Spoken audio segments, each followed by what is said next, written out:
Ukrainian armed forces continue to successfully deter the enemy in Severodonetsk. There is still fierce fighting in the city. The Russian occupiers use heavy artillery, destroying residential areas. Local residents are unable to leave the shelters of the Azot chemical plant because of shelling. The situation is becoming threatening, the United Nations stated. The lack of water and sanitation is a big worry. It's a huge concern for us because people cannot survive for long without water. Saviano Abro, spokesperson for the UN Office for the Coordination of Humanitarian Affairs. At the chemical plant there are also Ukrainian military personnel. According to British intelligence, they can prevent the enemy from moving troops to other directions. In Toshkivka, the Luhansk region, Ukrainian defenders successfully repulsed an enemy attack. The fighting has not ceased. The Russian occupiers also suffered losses near Bakhmut. They had to retreat to previously occupied positions. The situation is similar in other directions. На Слов'янському напрямку основні зусилля.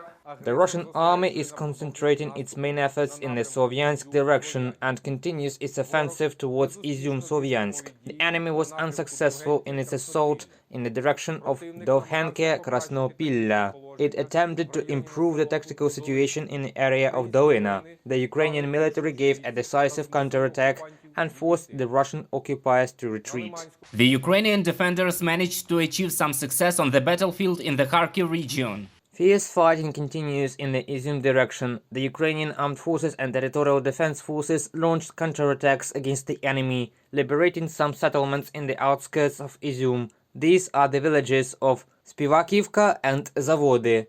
Maxim Strelnik, deputy of the Izium City Council. The Ukrainian army is also successfully advancing towards temporarily occupied Kherson. Only 10 kilometers remain. However, the liberation of the city will be difficult, said the Mayor General of the Armed Forces of Ukraine. The difficulty lies in the fact that the fighting in the south of Ukraine has turned into the positional nature. Every area there has been shot and everything is mined.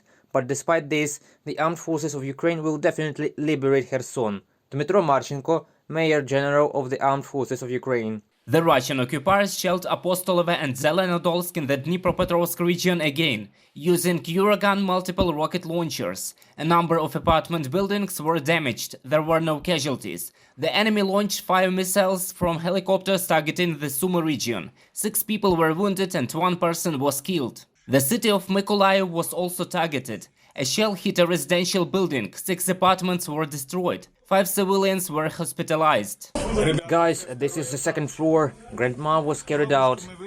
Residential buildings were also damaged in Pokrovsk. During the day, 1 person was killed and another 10 were wounded by Russian occupiers in the Donetsk region. As a result of an explosion in a market in Chernobyevka, the Kherson region, 1 person was killed, regional military administration reported. The enemy also destroyed a carriage with international humanitarian aid for Mariupol residents in Ukrainian-controlled territories using a missile. According to the United Nations, 4,452 civilians have already been killed in Ukraine since the beginning of Russia's full-scale invasion. Reported by Roman Smoler, Alexander Belov, UATV News.